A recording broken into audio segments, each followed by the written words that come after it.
apartment. Diyan lang kayo at dito naman ako kukuha ng magandang video. Bahala ka dyan, sir.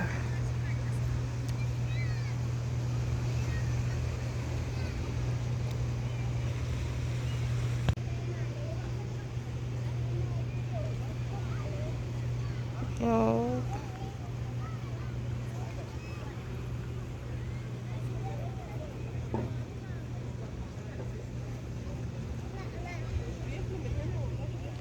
Sana napunta yung mga kasama ko. Andun. Iniiwanan nila ako.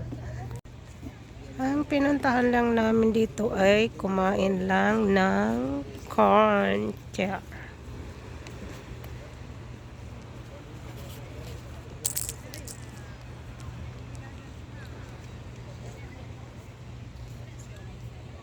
Walang ano.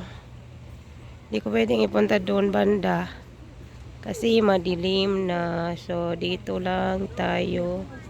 Kasi wala naman mga madam. So, nice to meet you.